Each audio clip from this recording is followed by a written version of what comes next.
తనకు మరణం లేదని అనుకున్నాడు హిరణ్యకశిపుడు. బ్రహ్మదేవుడి నుంచి ఏ దేవుడు కానీ ఏ రాక్షసుడు కానీ తనని చంపలేకుండా వరం పొందాడు. కానీ తన కుమారుడు ప్రహ్లాదుడు మాత్రం నారాయణుడికి ప్రియభక్తుడు. నారాయణ అనే నామం జపించేవాడు.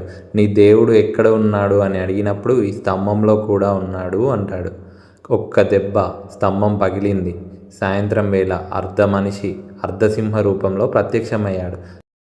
అలా ప్రత్యక్షమైన నరసింహస్వామి హిరణ్యకశ్యపుడిని గడపపై కూర్చొని సంహరించాడు.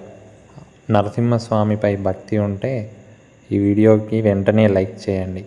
నరసింహస్వామి జై అని కామెంట్ చేయండి.